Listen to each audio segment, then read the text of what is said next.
What's going on, guys? How's it going? Ready for wrestling memories? One of the greatest superstars to ever step foot in a ring? Ever. Ever in any promotion to ever step foot in the ring? Stone Cold Steve Austin. We're going to talk about him for the next hour or so. So get ready. As Drew would, I don't even remember what Drew would say, I'd ignore him, but put on your seatbelts and get ready for a fun show. I guess is something to the effect, whatever. He like pull your cock out. I don't fucking know. I ain't gonna tell you to do that, but well, you're not gay like him. Yeah, exactly. So, anyway, we'll be back in just a moment. Listen to the intro music, and we'll be back in just a second.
Doing pretty good there, Cold Bone Show.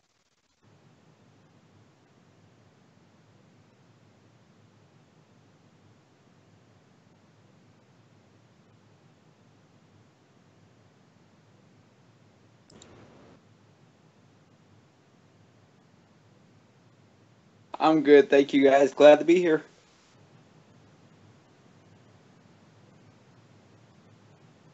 Oh yeah.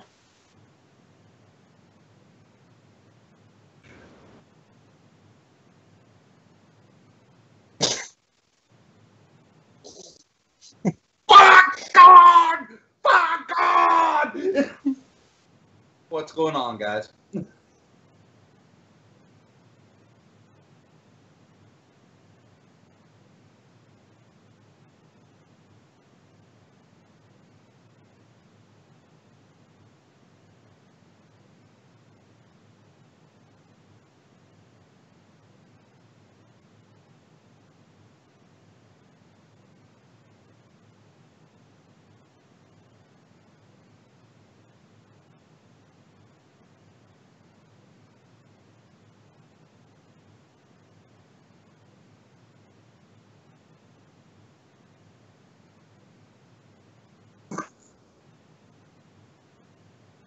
JP. JP. I hate to break it to you. I'm muted. Fuck!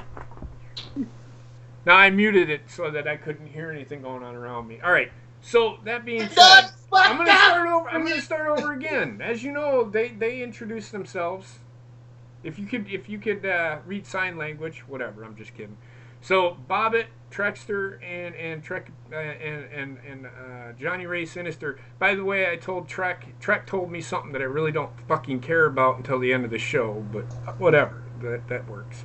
How are you guys doing today? Good? Okay, great. Can you hear me? Yeah, we can hear you. Okay, you fuckers. God damn it, answer me. Anyway.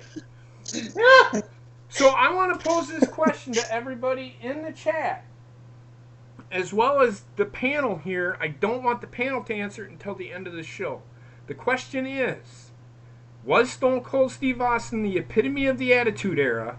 And is he the reason, one of the reasons, or the main reason why WWE beat WCW in the Monday Night Wars?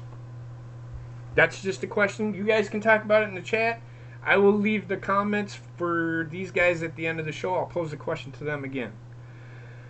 So we all know who Stone Cold Steve Austin is, but he did not start out as Stone Cold. He started out as Stunning Steve Austin in WCW. He was, the funny thing is the guy had a Texas accent, and they made mention of this in the show. And I'm going to add, the question is to you guys, and we're going to discuss it. He was billed from Hollywood, California, yet he was from Texas and had a southern accent. Did that work? And you guys, whoever wants to start, and go ahead. No, it did not work at all. Nope, didn't work. Fuck no. For me, just when he made mention of that, I went back and I listened to a couple of his promos that he did.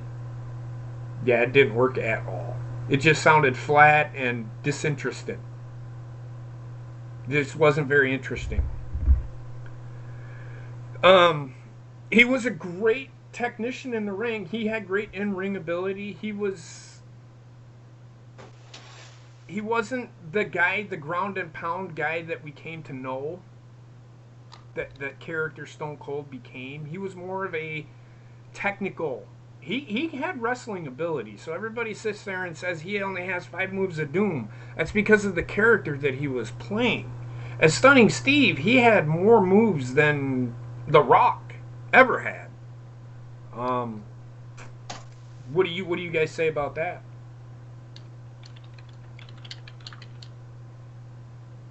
Bobbit? This guy's your favorite wrestler, Bobbit. What do you say? Yeah, I don't know. Really didn't care about Stunning Steve Austin. I wasn't talking about Stunning Steve. I'm talking about his in-ring ability. Oh, dude, his in-ring ability was one of the one of the best. Like, I know everybody like just on Cena with his moves of doom, but you know, outside of WWE, they have a lot more moves that they don't show you. Oh, of course, and that's with any superstar. You look at Finn Balor; he has way more moves than they allow him to use. I know this for a fact. What about you, Trek? I think he had as many moves as, he put them all to good use. He was great in the ring. Like he said, he was a good mechanic, which meant he could put on a really good match, like Bret Hart did. Yep, that they did make mention of that he had the ability like Bret Hart, which we'll get into here in a minute. What about you, Johnny? Well, it's like kind of like I've always said. You know, he had a good moveset. Yep. You know, even though it was limited, you know, I just can't. It had more to do with his character. Yep. His character was bland. His character is what sold the moveset. Yeah, the Stone Cold Steve Austin character. The Stunning Steve didn't really... In a sense, his character didn't get over. His moves were good, but his character was garbage, in my opinion. I didn't care for Stunning Steve Austin. I didn't either. Then they had he stated that he was enjoying his singles run. He was getting a big push. He was the United States champion for a while, you know. And then they took him off that, and they brought in Flying Brian Pillman. Y'all remember him, right? And teamed him up with the Hollywood Blondes. He said, "I don't want to be tag team partner. I don't like tag teaming. I like one-on-one competition." So they stuck him with the Hollywood Blondes with Flying Brian, and actually, later on it kind of grew on him. He kind of enjoyed doing it. They started meshing together really well. Flying Brian was more of the high flying guy, and Stone Cold or Stunning Steve was more of the technical ability guy, and they meshed well. In fact, they were tag team champions for a little bit too. So that, along with Hogan getting signed in 1994, kind of killed his run. Now, the signing in 1994, he actually was the U.S. champion. And this is where he started going sour on the WCW. He was U.S. champion, starting not wanting to be there, always saying he was hurt. He was essentially put on the back burner because Hogan was brought in. They were going to give him a big push to the title, from what I was gathered. And y'all know the story with Eric Bischoff. He FedEx fires everybody. While he was hurt, he was essentially fired by Stone Cold Steve Austin, or by Eric Bischoff. What? So funny. Stone Cold Steve Austin got fired by Stone Cold Steve Austin. Did I say that? I apologize. Yeah. Dude, you want to fucking host the show? Shut the fuck up. Anyway. So, Eric Bischoff was fired by Stone Cold over the phone. So,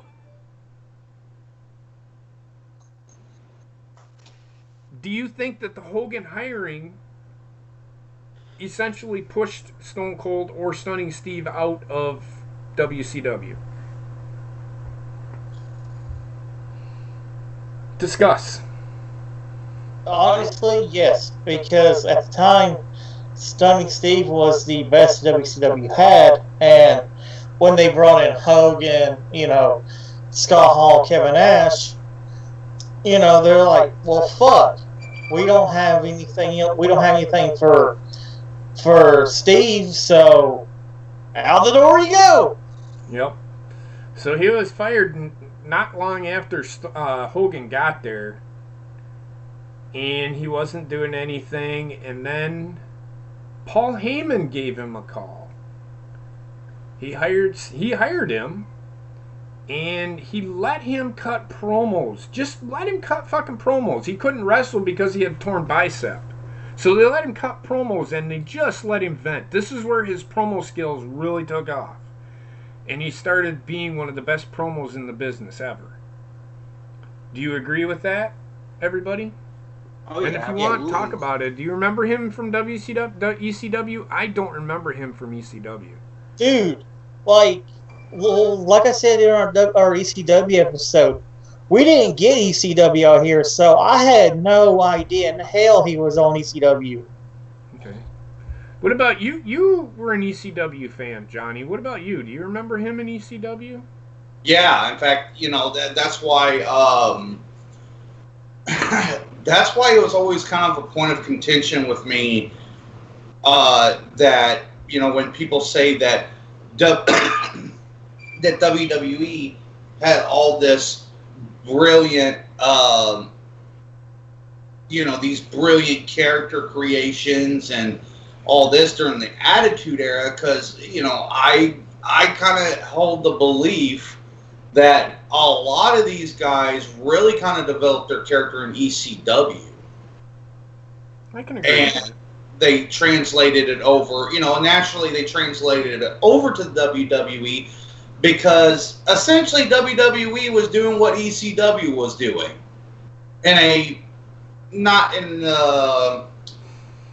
probably not as in your face as ECW, but it was still there. Right. I will go as far as to say this. WWE were during the Attitude Era kind of combined what ECW and WCW were doing and meshed them together really well. Yes. That's one thing that I'll give WWE credit for. They meshed both of those styles together and it worked.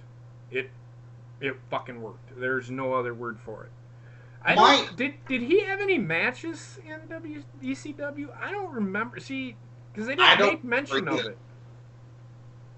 Because he was always hurt. He had a torn bicep. He wasn't there very long. He cut promos, though. I mean, big-time promos. But it pretty much to where we got to know. He was cutting Stone Cold Steve Austin promos before he was Stone Cold Steve Austin. Right. And, you know, my thing has always been with that is when you really think about it, Stone Cold was essentially, and realistically, I hate to put it this way because realistically it should be the reverse. Mm-hmm. But realistically, if you had to put it in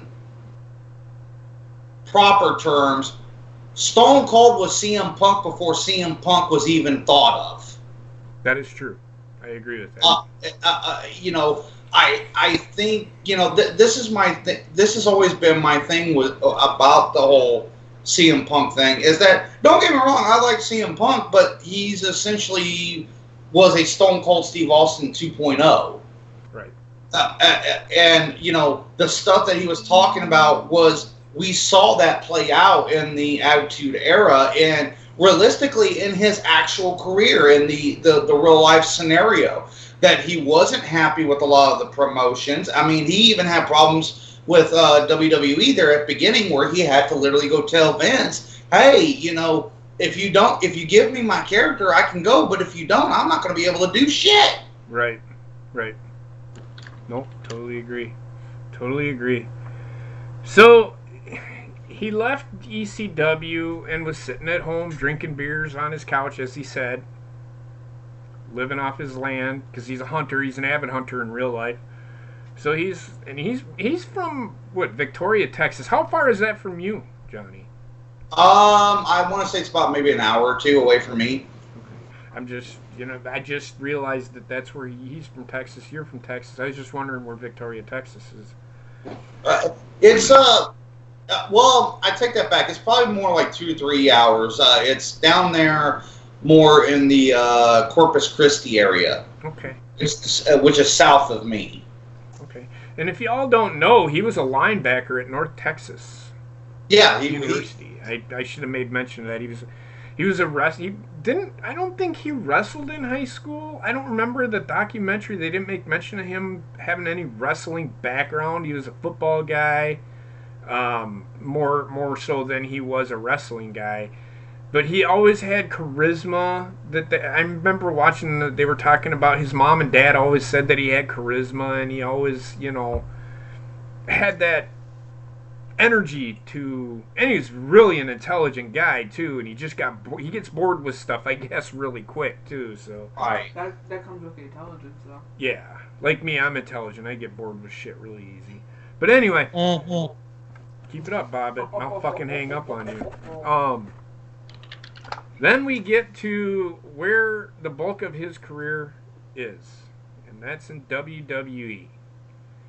Vince McMahon calls him and says, we have a character for you. Because of his mechanics inside of the ring, because of his abilities, he said, we're going to name you the Ringmaster. We're going to make Ted DiBiase your manager, and you're going to be the $1 Million champion. Giving the mouthpiece a mouthpiece. Basically. Giving a mouthpiece a mouthpiece, which is what they do with Paul Heyman on Brock Lesnar, because Brock Lesnar can cut a fucking promo. He did it fucking Monday night. That's the fucking Brock Lesnar that I want to see.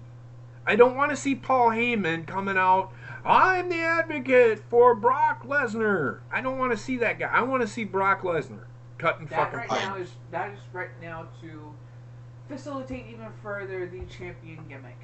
Yes, and I understand that, but I'm just saying. So he come out, and what did you think of this, Bobbitt? Did you watch any of his stuff as a ringmaster before he became Stone Cold Steve Austin in WWE? Yeah, yeah. I kind of liked it because I've always liked the Million Dollar Man, Okay. and like the Ringmaster was good. It's just what he became was so much better. Yes. The Ringmaster, I will say this, is they limited him in what he was to do, or what he could do. Am I right in saying that, Johnny? Right. Well, essentially, what that was all about was WWE trying to relegate him to the old way of doing things. You know, the 80s, early 90s gimmick. And that's what it was. It was the formulaic a scenario at the time. At that point, I was more into WCW, so I really didn't watch too much of the Ringmaster. But I'm not going to say it was necessarily bad, but it wasn't what it felt very forced, kind of like how the product is now, where everything feels forced and unrealistic. Yep. It didn't feel like that was him, because you saw him as a ringmaster and he didn't look like a ringmaster. You know what I mean? Nope. Does that make sense? No, it does. It does. It does. What about you, Trexter? You remember him? You were watching. You were old enough to be watching it. You're like, how old were you then? Oh goodness, that was what, 90? 95, I think. 95, 94, 95. He was only in ECW for like less than a year, I think. Yeah, like 8 months.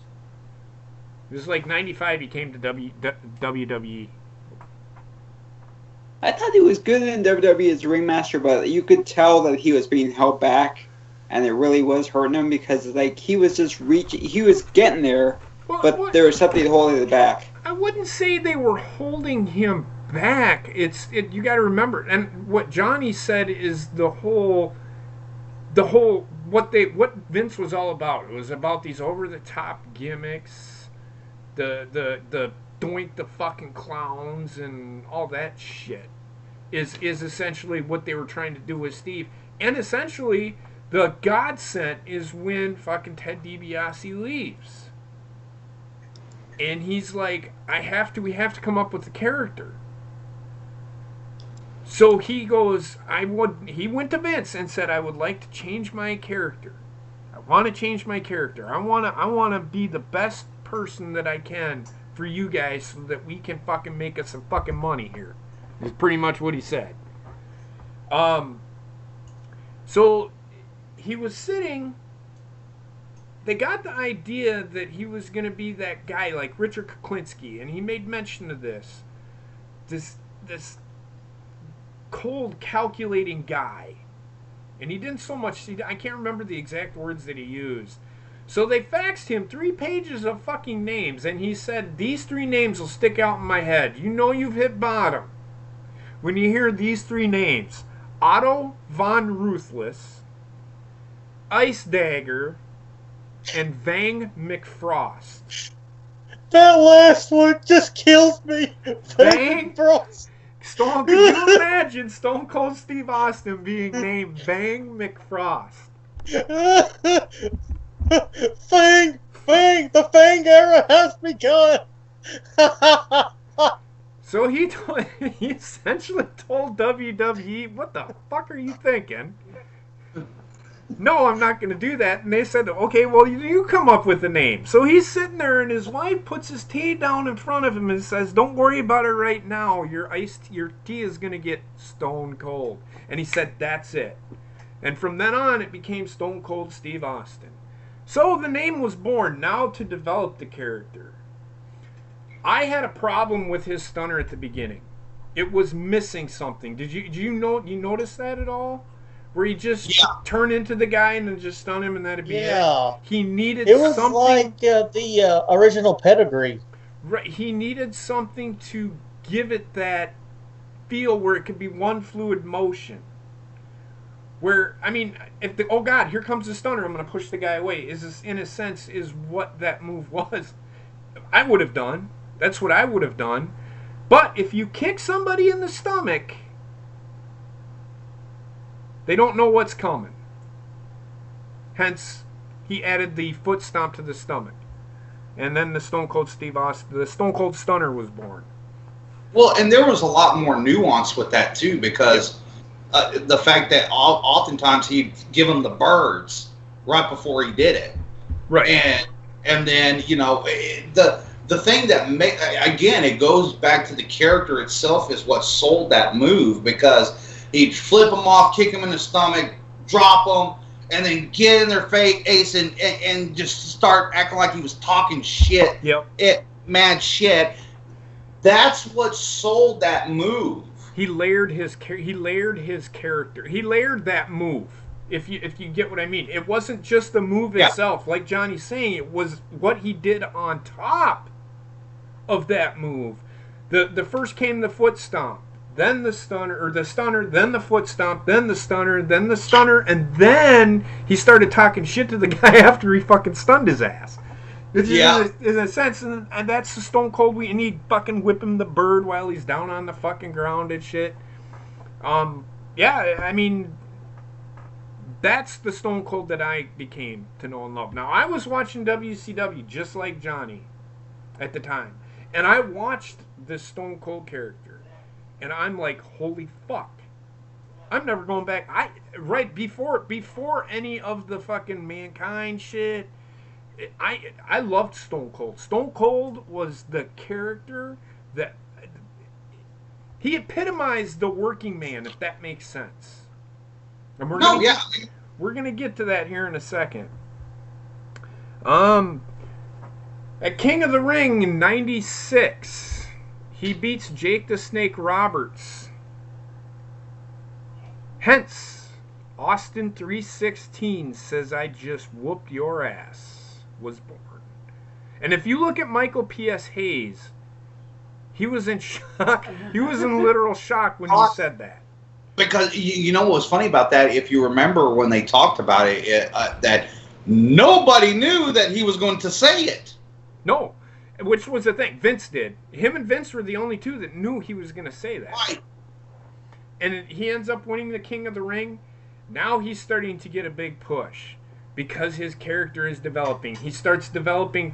He's still doing that stunner where he didn't do the foot stomp. The character starts developing and growing. The finishing move that he had continues to grow. He starts limiting his moveset because he is now somebody that just comes out, beats the shit out of you, and then fucking walks away. That's his character. That's what his character was. So his moveset needed to be limited, in my opinion, because of the character that he was portraying. His character was over in a sense that he could talk on the microphone and only have 5 moves, and it worked. Now, he still has those moves, but he bring them out every once in a while, but he never hardly used them. You know what I found? It's a little bit off subject. Go ahead. You know what I always found funny? Because, as you well know, it flip-flops for me of who my favorite wrestler was of all time. It's either Undertaker or Stone Cold. Mm-hmm. And what I've always found so amazing about that scenario is that Stone Cold remained relevant long through even into the Ruthless Aggression era. But has anybody ever stopped to realize that The Undertaker is the only gimmicked wrestler from that era, when the Attitude Era started, and remained relevant throughout multiple eras? Mm-hmm. And I always just thought that was interesting that towards the end, Undertaker was kind of that last surviving over-the-top gimmick. Yeah. and it still worked. And Sure. so I know a little bit off subject, but No, that's fine. That's fine. I mean, Saturday night we had, was it Saturday? Yeah, this Yes. past Saturday night on Wrestling Memories, we were talking about we finished the top 100 wrestlers on Drew's show, and the top 5 were Bruno Sammartino, The Undertaker. Mm-hmm. Who was number 3, Bobbit? Do you remember? Hogan? Yep, Hulk Hogan. Hogan. Hulk Hogan was number 3. Stone Cold Steve Austin was number 2, and Ric Flair was number 1. Out of those 5 people, do you know why they're in the top 5? There's a reason all 5 of those guys are in the top 5. It's because of what they did for the business, how they developed the business. I mean, you look at Ric Flair. Look at Ric Flair. He started in the 70s. He's the one that got the ball rolling, in my opinion, with the promos and the fucking, the being the man. To be the man, you got to beat the man. Right. Bruno Sammartino, he was in the 50s and 60s, and he was the longest reigning champion in WWE history. 7, 8 years? Yeah. I mean, he's got to be in the top 5. And I know Basement's like, well, this guy wrestled in the 50s. He was wrestling before I was even born. I get it. But my grandfather made me watch those matches. That's why I knew about him. That's why I agree with where he is at. The Hulk Hogan, Right. I mean, the top 3, Hogan, Stone Cold, and Ric Flair. You look at them. They have really brought the wrestling industry to where it is today. Right. And all the thing is if you looked at all those guys, they transcended eras. That's the word I was looking for. Thank you. That they transcended the eras. Now I'm surprised. Where was The Rock placed? He was top 15, 10? 14? He was in the top 20. The reason that he wasn't there is because he was in the same era as Stone Cold Steve Austin. So if you look at Stone Cold Steve Austin and The Rock, and I'm going to get into that. That's coming here in a second. Them two are the end of the Attitude Era, kind of like they were the ones that took it to the next level. Now, The Rock is another one of those guys. I could put Rock in the top 5, top 10. Right. I could. I see him in the top 10. I don't know about top 5. Right. But, because actually, to be perfectly honest with you, I'm actually quite shocked and fairly pleased with that top 5. Because of what those guys did. Right. I mean, John Cena, I think he's somewhere in the top 10, I think. Wasn't he, Bobbit? Or was he? No, he was in the top 15. He'll get there. You got to remember, he's still wrestling, though. That's why he's not as high as he is. You think he should be. That's part of the reason why. He's still wrestling today. He's still not done. He's still in his era. So, okay, now, I kind of getting back to the Stone Cold thing, I wanted to actually pose a question. Yep. Do you think his character would have gotten more or as over without Vince McMahon? I was going to pose that question, but since we're on it now... Sorry. No, that's okay, because it's like right here. It's like, well, you know what? We'll come to that. Okay. I want to talk about a certain match that I consider to be the beginning of the Attitude Era. And that is WrestleMania 13 match with Bret Hart. Now, we've had this debate before. This match, to me, started the Attitude Era because of what happened in the match, the way the match ended, the blood in the fucking match. It had everything in that match. Stone Cold Steve Austin flipping off Bret Hart.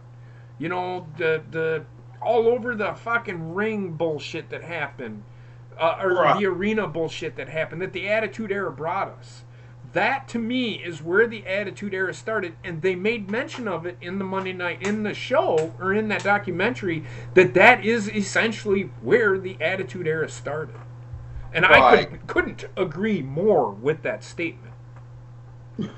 I can't remember what I said where I thought it was the beginning, but I think because I was gonna say, wasn't it the King of the Ring with Undertaker and Mick Foley? But I think that the Attitude Era had already been underway. But no, I think I said it was the King of the Ring moment. Yeah, the one with Undertaker and Mankind. With Stone Cold. When he did that speech with Michael Hayes. With the speech. I mean, yeah, you could actually argue that, but it was still a shocking moment.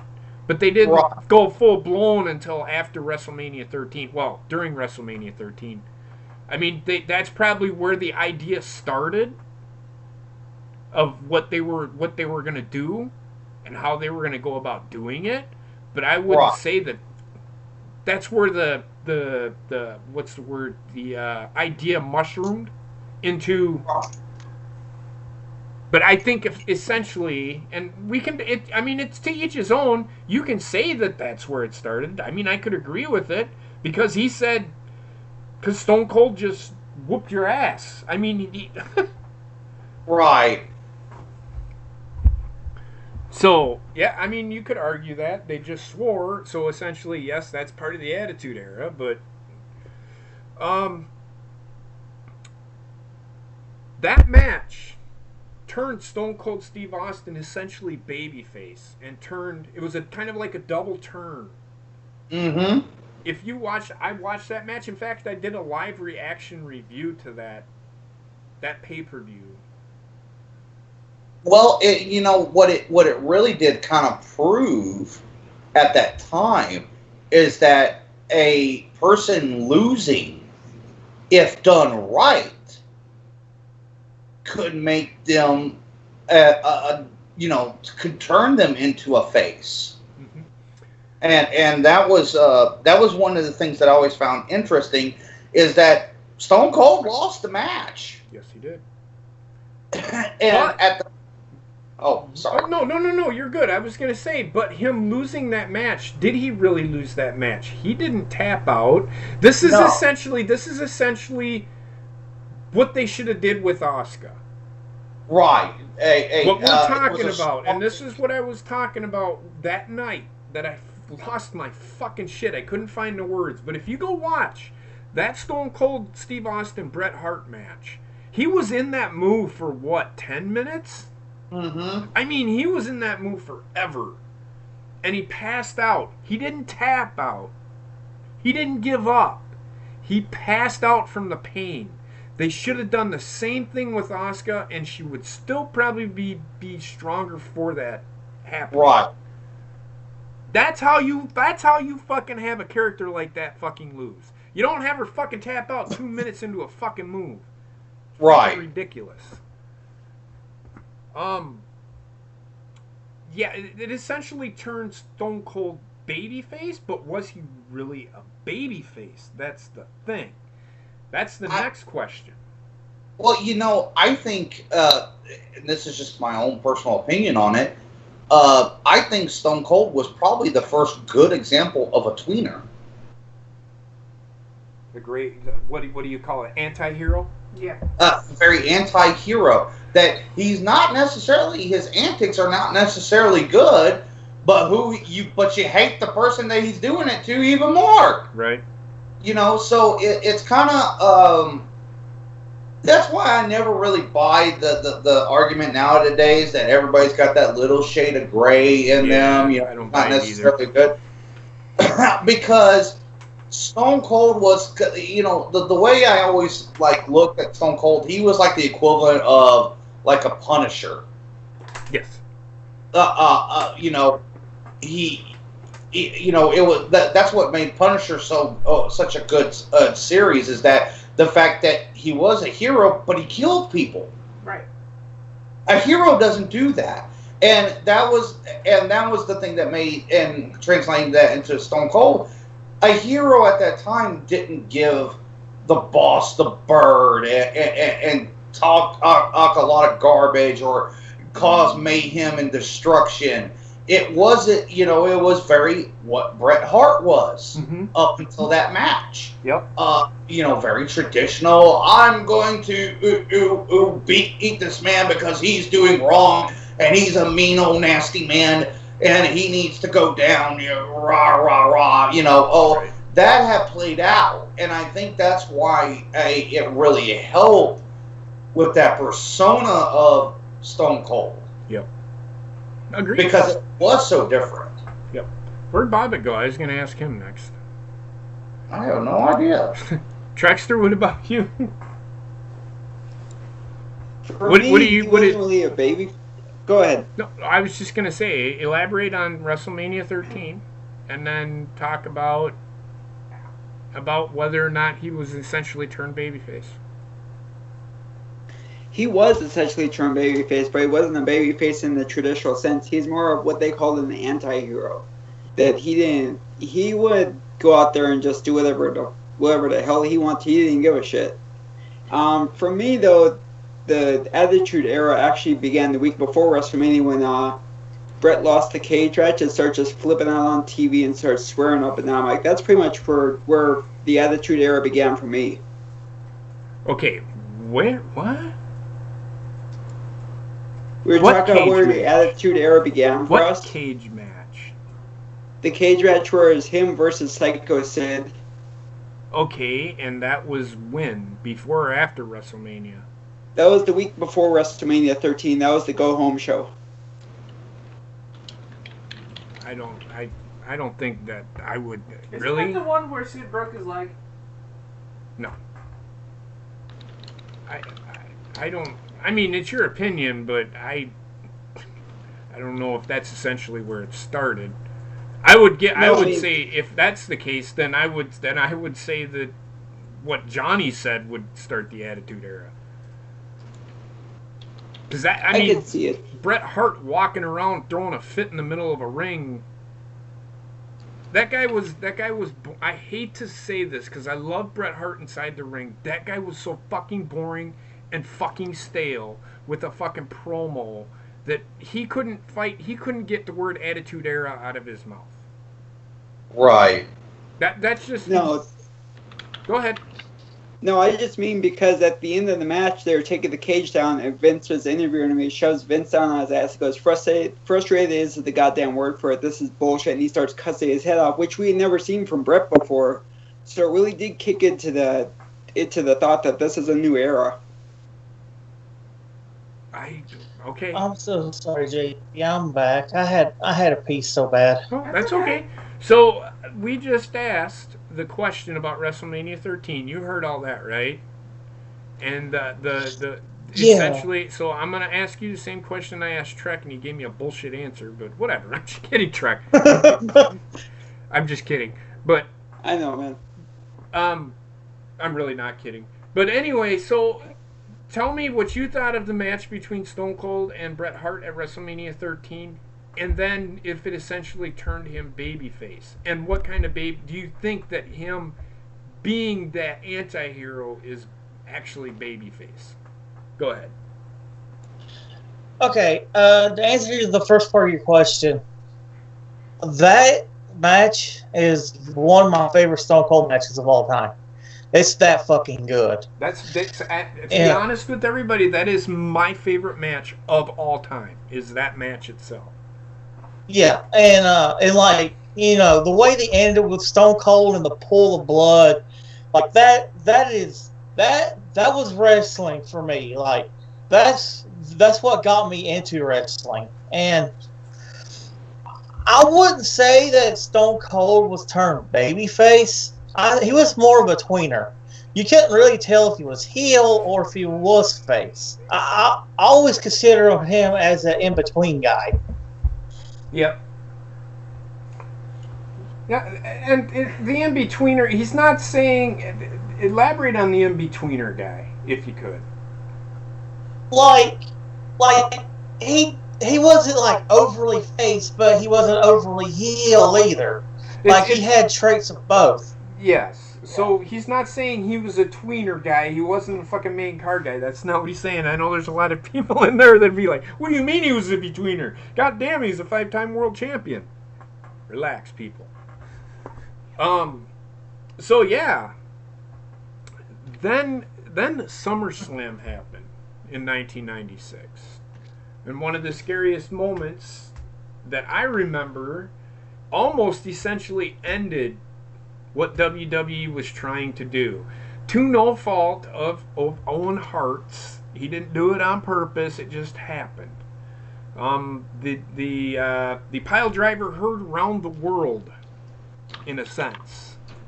Stone Cold Steve Austin was paralyzed for essentially, what did he say, like 3 minutes inside the ring? He couldn't even fucking move. Yeah. And thank God Owen Hart. This is why I like Owen Hart too. And I miss them two feuding. Imagine if Owen Hart was still alive today. The feud that them two would have had. Oh man.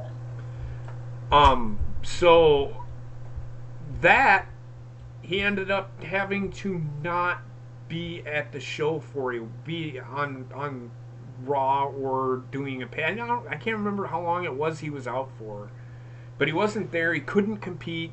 Vince said he could not compete. Mm-hmm.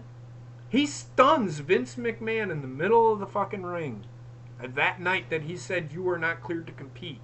Because he came down to the ring. He says, I don't care if I've got a fucking broken goddamn neck.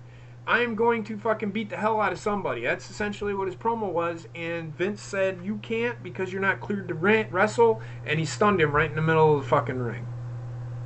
So, that's essentially the start of the feud that was brewing between Stone Cold and Vince McMahon. Now, Johnny, here you go. I'm going to let you go with it. You posed this question earlier.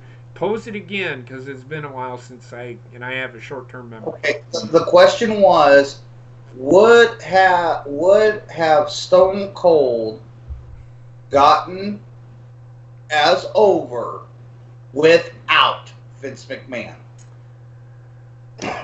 I think he would have. You think so? I think so. With what he did with The Rock alone, even without it being the corporate thing, I still think it could have happened. I think with what they were... yeah, I mean, essentially they really didn't kick off the feud until WrestleMania 14 ended. But the brewing of the feud, you've seen the whole fucking Montreal screw job. You've seen Vince starting to fucking get involved in some of the shit that's going on inside the ring, some of the storylines and stuff like that. You're starting to see him get involved. That's what I mean by him starting that. Essentially, WrestleMania 14, right after WrestleMania 14 is when his feuding with Vince started. But I will say this, I agree with Heather. I think he could have gotten by without the Vince McMahon fucking feud because he had The Rock already. They were going to build The Rock, and The Rock became Corporate Rock, which got Rock over. Remember the whole die Rocky thing? Essentially got Rocky going, got him some momentum. But I think that without Vince McMahon being the character that he was, I don't know if WWE would have lasted, to be honest with you. So with that being said, I know it's a long-winded answer, Johnny. In my opinion, it's hard to say, but I'm going to say he could have survived. I don't know if he would have been as strong of a character without Vince, but I think he would have been okay. He definitely would have gotten over either way. I don't know if he would have gotten over as much, but he still would have gotten over. That's kind of a tough question because it didn't happen, but if I was to guess, I'd say he'd still be over, but not quite as much. What about you, Trek? I think he would have definitely gotten over, but the Mr. McMahon character definitely helped him get to another level. So I think it was necessary to get him to that popularity. He still would have gotten over. He was starting to get over when he was fighting Brett and stuff like that. Yeah. before that and stuff. But the Mr. McMahon, you know, holding him back in storyline, it helped everybody empathize with Austin. So I think it definitely helped. He would have been over, but I think the Vince McMahon, the Mr. McMahon character, and especially after what happened with Brett Screw Brett, that helped him become an even bigger heel and helped Austin become an even bigger face. Bobbit, what about you? I'm sorry, what was the question? I wasn't paying attention. Johnny, what was the question again? It would have Stone Cold gotten over without Vince McMahon?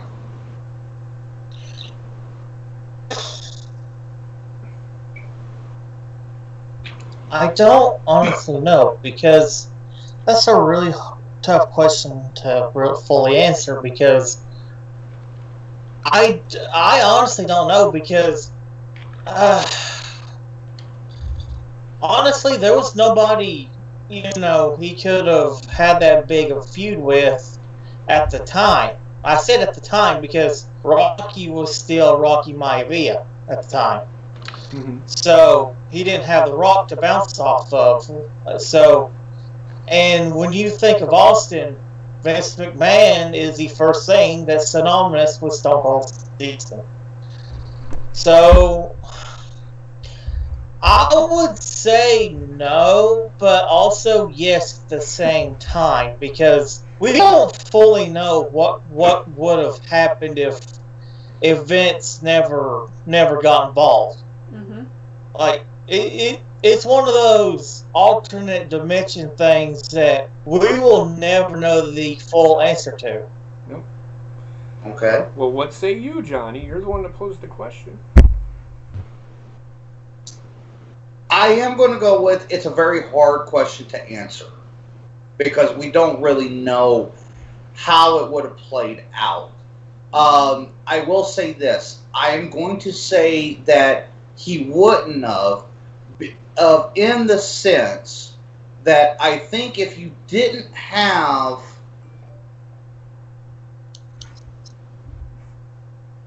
You're good.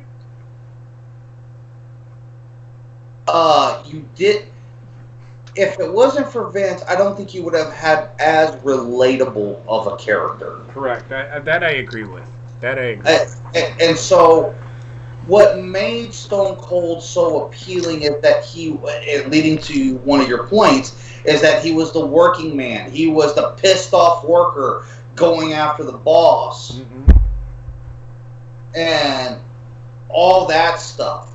I think if you would have taken that agency away, it wouldn't have worked in the end, because it was a very heel-like persona. And I don't think if you didn't have that agency of Vince McMahon being the corporate overbearing boss, right, you would not have gotten the backing that Stone Cold got.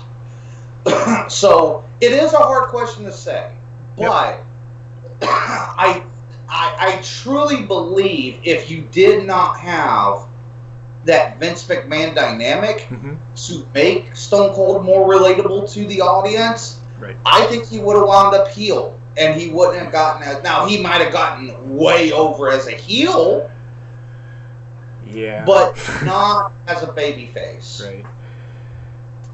Yep. So then we come to Mike Tyson being hired by the WWE. Now, the question Johnny just posed, actually, is when Vince really started getting involved. He still wasn't hating on Stone Cold Steve Austin, but he come out and cut a promo and said, if you have trouble understanding me, I do know sign language, and gives him the bird. Mike Tyson pushes it, and Vince says, what the fuck are you, in a sense, what the fuck are you doing? Why are you doing this? Why are you ruining me? This, that, and the other thing. That started the feud between, in a kind of, you could pinpoint many places. This could be one of those points where the feud between McMahon and Austin started. Could you agree with that? Yeah, I could agree with that. I mean, I've pointed out that like 4 different times, or twice at least, that the feud started here. The feud was boiling, especially right now. It was starting to fuse. You can see the fuse getting shorter and shorter with Vince on Stone Cold because of what he was doing. He was being a fucking asshole, which is his character. He's a fucking asshole. Stone Cold Steve Austin was an asshole. Can you agree with that? Can anybody agree with that? I mean, he was. Yeah. I mean, that was his character. He was an asshole. He was sick and tired of being fucking oppressed by the fucking boss. This is what it was. At WrestleMania 14, probably one of the best feuds he could have started out to start the Austin eras with Shawn Michaels. Now, we all know Shawn Michaels was on his way out of the company because he had bad back and all that, and he needed to have surgery. If I remember correctly, Shawn did not want to put Stone Cold over. Am I right in that? Am I right in saying that?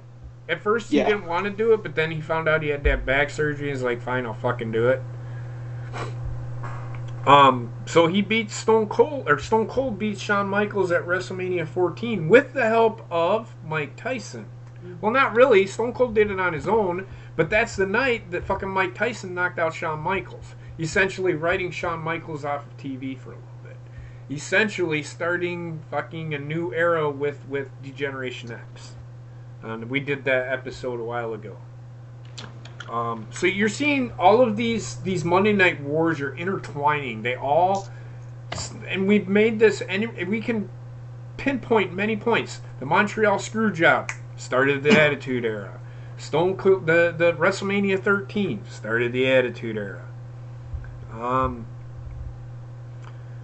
the night that Vince and Austin were supposed to meet face to face in the ring, when their feud was really heated, when they first started the feud, it was the first time that the WWE had beaten WCW in 84 weeks. Was not the Mankind thing is the first time WWE. It was Vince and Stone Cold, the first time in 84 weeks the WWE beat WCW in the ratings war. Probably my favorite segment of all time. We're going to discuss this real quick, and that's pretty much all I have, because then they just talked about that Stone Cold started winding down. His neck was starting to bother him really bad, and he had to have that bone spur removed, and then he had to have a new bone put in his neck, and then all the problems started. Stone Cold, too bad his run, like I said, too bad his run didn't last as long as it did. Could you imagine the feuds that he could have had?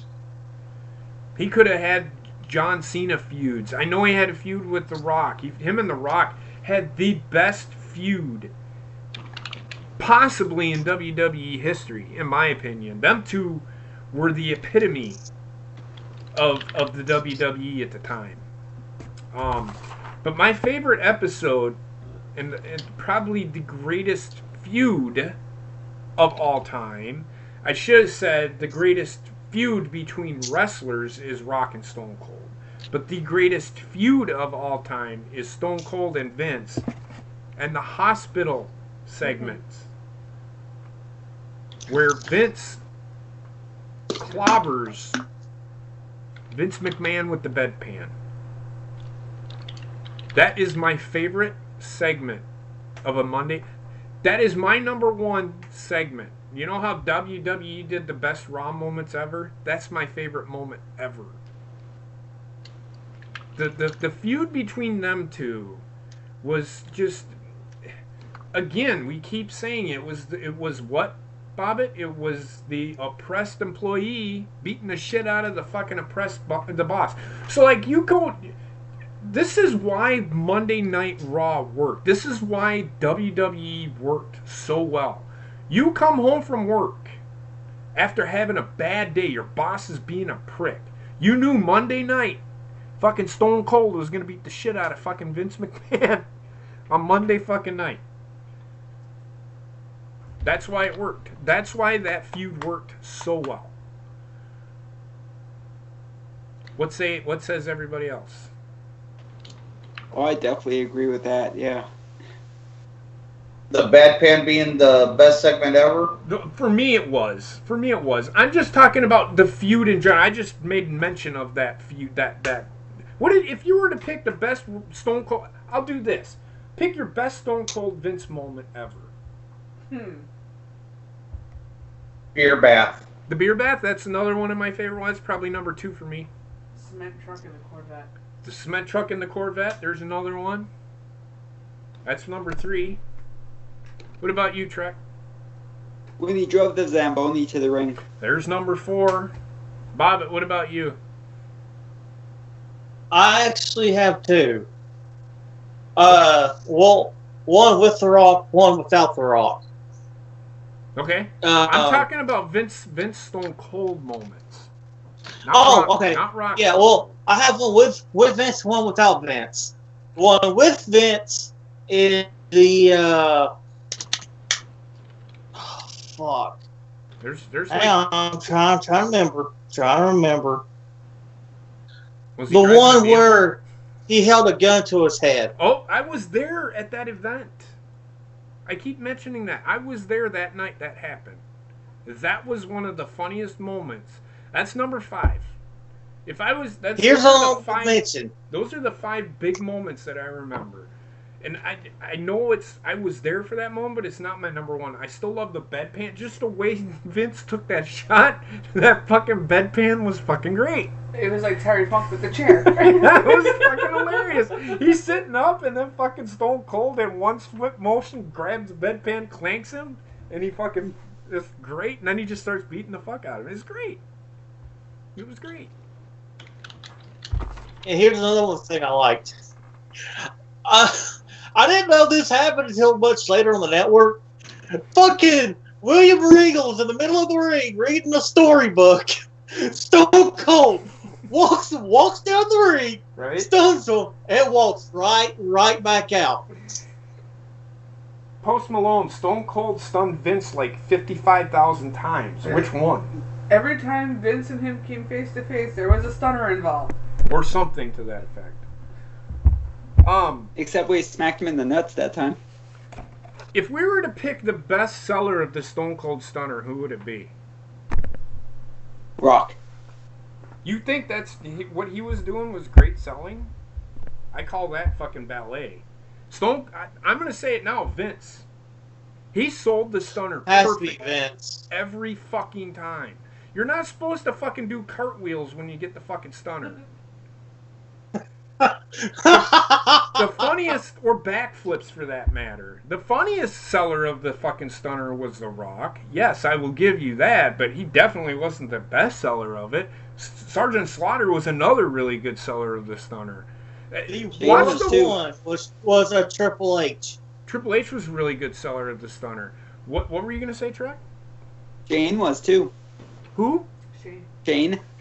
Kane? Undertaker? No, Shane. I know. Shane was good at it. The Rock, he looked like he was doing a backflip. You've seen that gif where that guy fucking stuns the guy and he does backflips down the fucking street? They're picking on The Rock for that. That's what that is. What about you, Johnny? Best seller of the Stunner.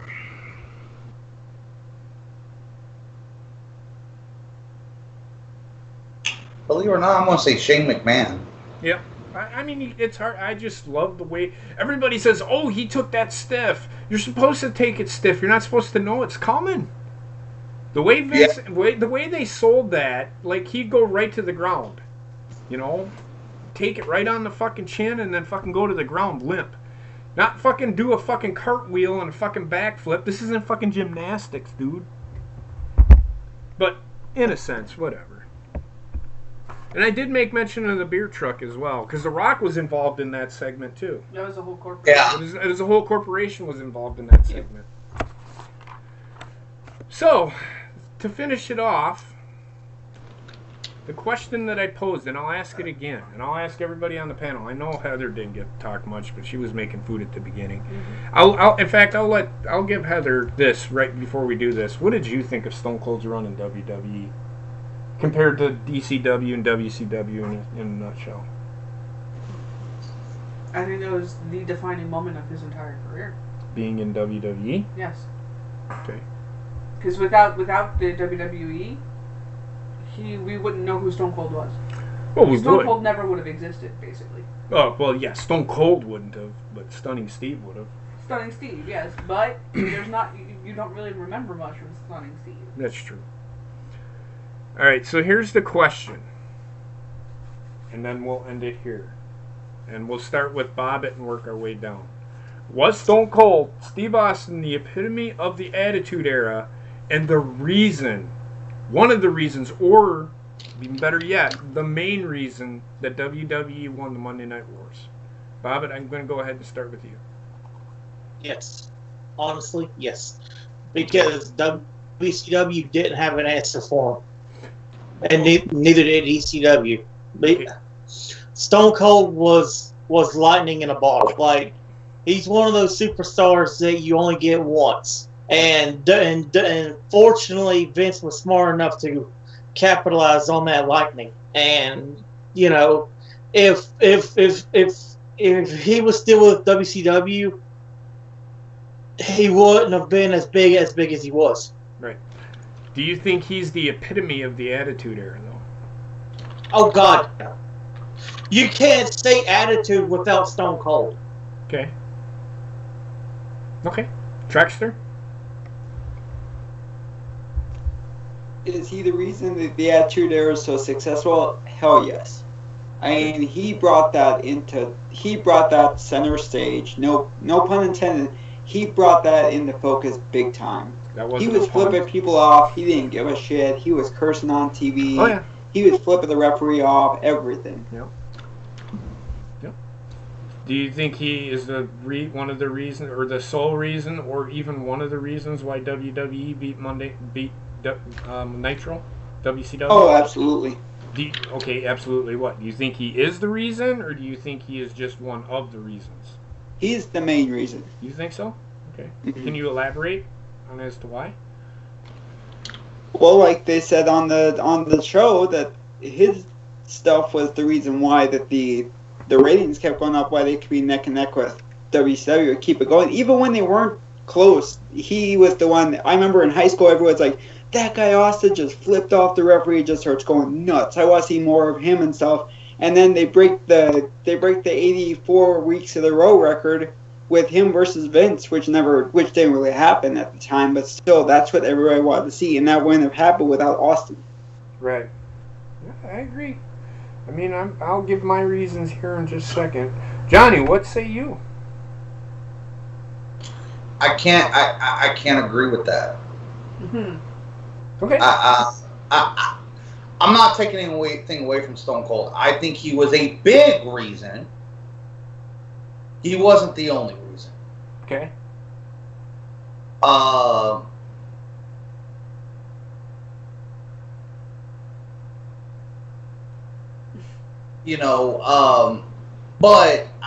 because there was just so many memorable moments during that time, and a lot of them didn't involve Stone Cold. So I can't put it all on one guy, because you can't, because even realistically, Stone Cold, it's not realistic to say that, because Vince McMahon was just as much a part of that as Stone Cold was. Okay. So he can't be the sole reason. No, I suppose I posed the question wrong, but No, you didn't. Chuck just answered all fucked up. yeah. Sorry. Damn it, Trickster. I mean, I guess he's not really the sole reason, but without Stone Cold, I honestly don't think that WWE, even though there was many other characters in the WWE, without Stone Cold, there would have been no Attitude Era. And there probably would have been no turning the corner without it. Because of the character. We wouldn't have gotten the fucking Vince McMahon character that we... I mean, I will say this. The Vince McMahon character that we got, yes, we got Bret screwed Bret. But don't you think that Stone Cold made McMahon an even better fucking Mr. McMahon? I mean, if we're going to say that without, again, it comes back to this, and I pose this. Without, it's like the Hogan and WWE thing. Without Hulk Hogan, would the WWE be where it was? Probably not. Without Vince, would Hulk Hogan be who he was? Probably not. So we could say, I think we could say the same thing about, and again, I'm going to say this. I think Vince McMahon is the sole reason why the Attitude Era, why they beat WWE, or WCW lost to WWE, because Vince McMahon was a fucking genius. He's the one that helped develop these characters. Stone Cold says it all the time. The Rock says it all the time. Vince McMahon is the reason why these characters got developed the way they did. Yes, they got a lot of input. Stone Cold got a lot of input. The Rock got a lot of input. If you've listened to Drew McIntyre, and I'll say this, all you have to do is go up to Vince and ask him, hey, what do you think about this? They're too scared to walk up to him and say anything. That's why WWE is failing today. These guys were not scared to walk up to Vince and say, hey, do you think this would be a good idea? Because that whole storyline between Vince and Stone Cold was both of them. It wasn't just Vince and it wasn't just Stone Cold. So, I mean, can anybody agree with that? Yes, but here's a counterpoint. And go ahead, because I'm going to disagree with everything you're going to say. Yes, Stone Cold and Vince McMahon started the Attitude Era. However, how long was he out for his neck? 8 months? 8 months, I think? And during those 8 months, did the ratings drop? Did the ratings drop? Mm-hmm. I think so, just a little bit. Not too much, but they did drop a little bit. Were they still beating WCW with those Well, the ratings? fucking WCW was pretty much beating themselves by that time. There you go. Because of the fact that during that time you had the characters like The Rock, you had DX running around causing a whole bunch of havoc, and then you had WCW pushing its older characters that were starting to get that stale old man feeling to them. I mean, we could sit here. I mean, yeah. I guess when I was posing the question, I suppose I should have thought about it, but he is one of the main reasons why WWE beat WCW. He got it. He's like the kicker in football. He kicked that shit the fuck off, and he nailed a 65-yard field goal. Because, and if I can use that reference, because, I mean, good God, WWE without Stone Cold, I don't think they would have beat WCW without that character Stone Cold. Could you imagine fucking Santino Marella as Stone Cold Steve Austin? I know he wasn't there, but could you imagine him as Stone Cold? I mean, think about it. Who is the one character that you think could have pulled off the Stone Cold Steve Austin character without him being there? Anybody? Glacier, damn it. No, I'm kidding. Oh, hey, in the episode, they actually showed Glacier. Yeah, and guess what? He was getting fucking speared by fucking Goldberg. Hey, at least he was there, damn it. You know how long that match lasted, Bobbit? It lasted as long as the Diesel Bob Backlund match. The longest part of the match were the entrances. The longest part of the match was the spear. Just saying. At least he was there, damn it. Yeah, whatever. Hall of Fame my ass. Anyway. Him and Gilbert. So do you...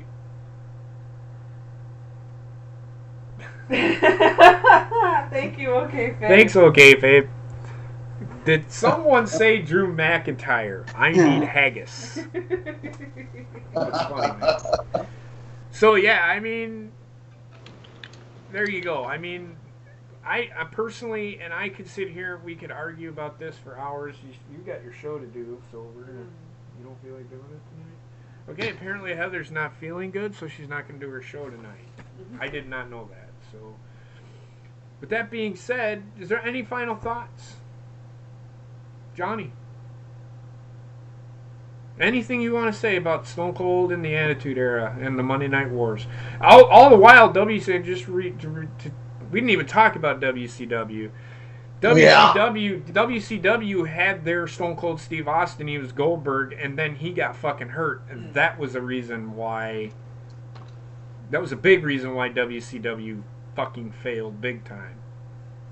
But they were pretty much essentially old, washed up characters. Hulk Hogan was washed up.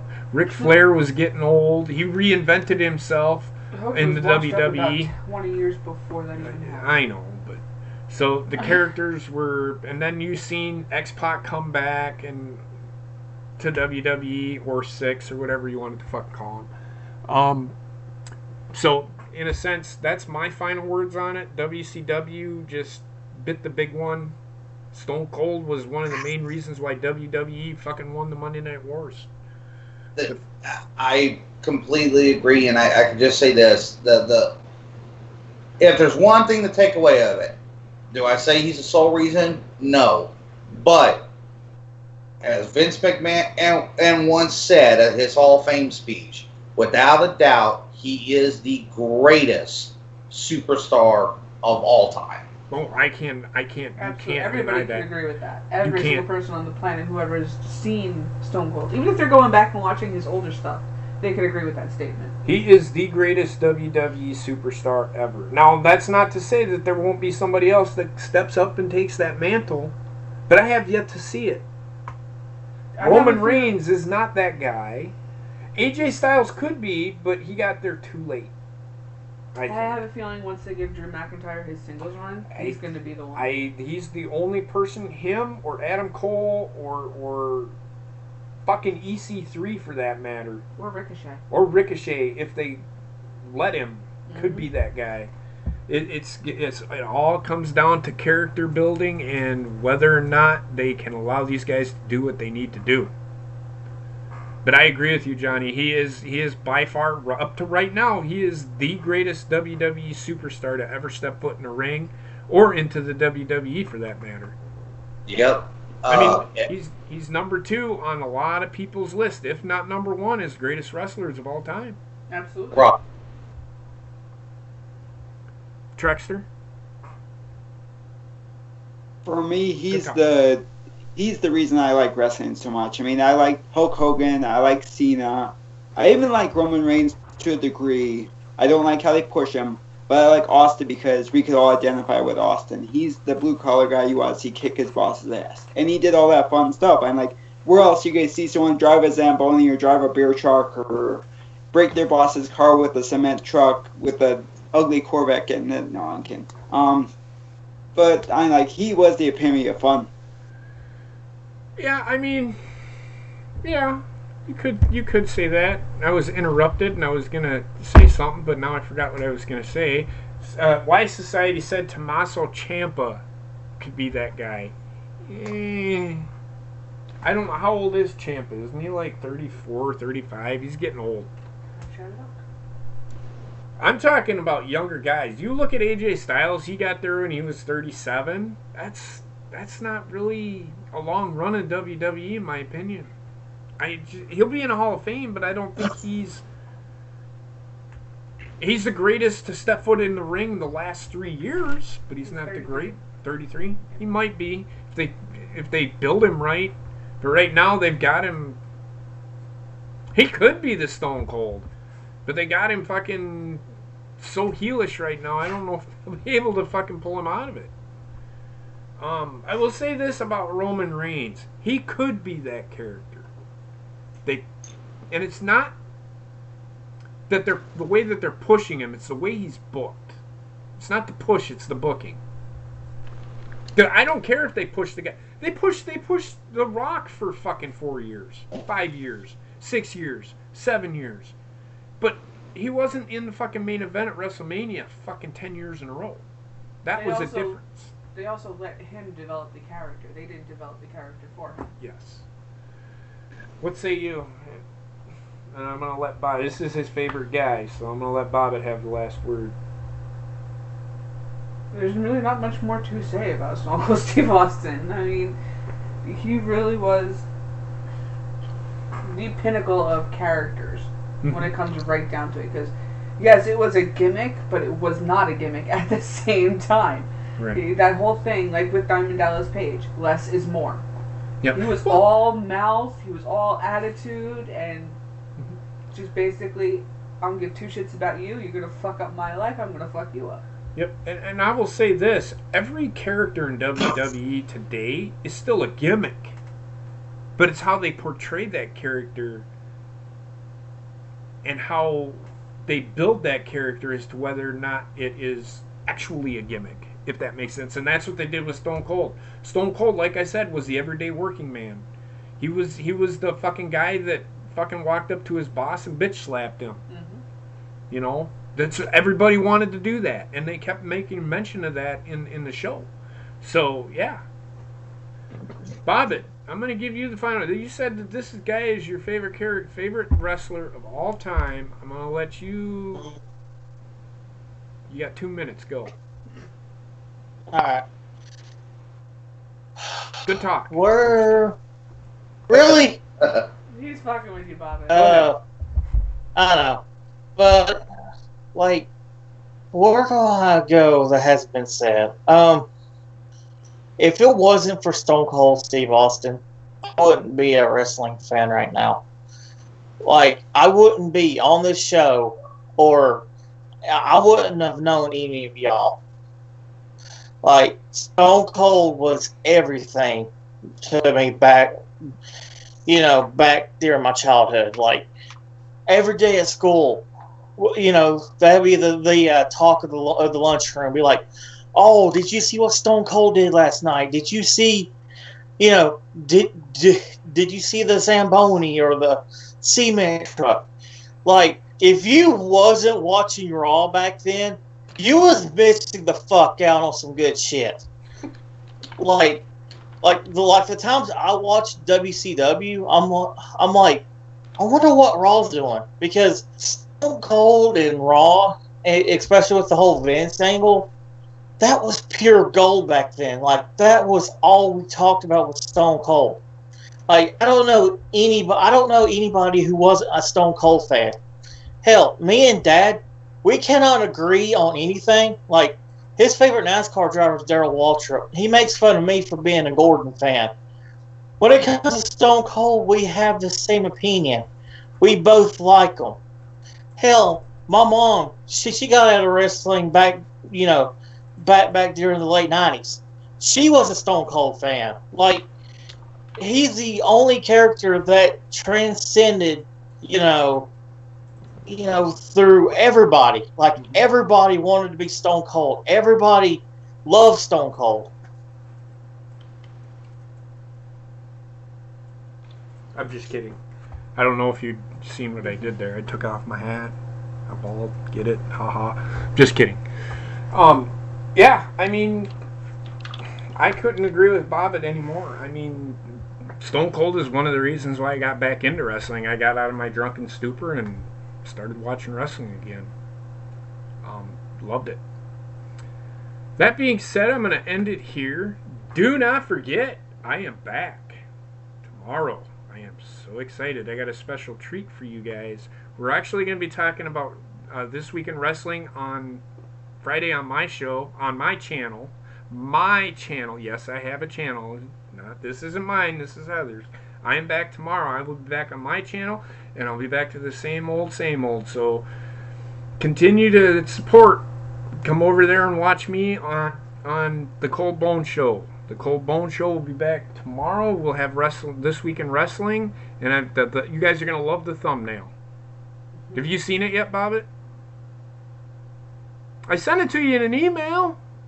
He sent it to me. I know, I made it. Oh, I'm like, wait, what? What did you think of it? Did you like it? Yeah, well, I had to find a bigger version of it, but yeah. Oh, that's fine, but that works for me. So we will be back on my channel tomorrow, and it'll be a one-time thing only, and then we'll be back on Bobbit's channel the following week. Trexter, you gonna be there? I should be home at I should be done with work about 5 o'clock my time, so I should be there. Yes or no, dude? That's all we ever fucking need. Yes or no? Yes.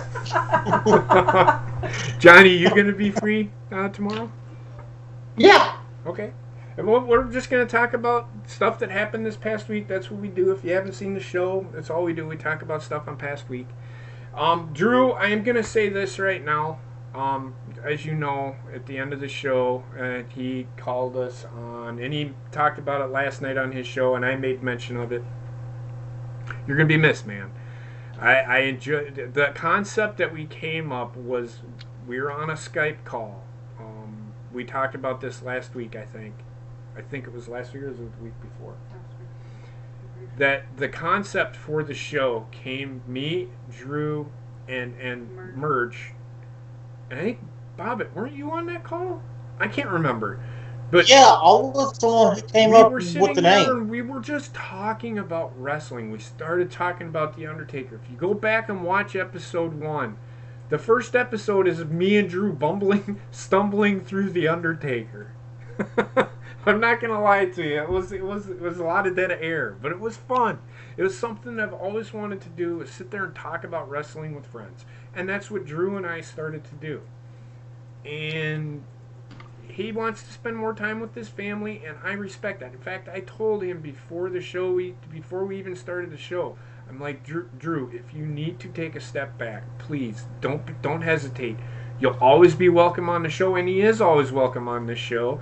If he says tomorrow I want to come back, he's more than welcome to come back. I am happy to have him back. In fact, this show, I told him, this is your show.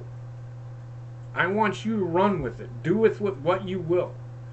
And he ran with it well for 26 episodes. He'll still be popping in. Like, if he's on the road, he'll still be here. But I do want to say you are going to be sorely missed every week, because I do like your fucking quips that you throw at me. If you don't know, me and Drew sit on Skype and would just shit talk each other for fucking hours on end. We'd have fucking Bobbit and Heather fucking laughing for hours.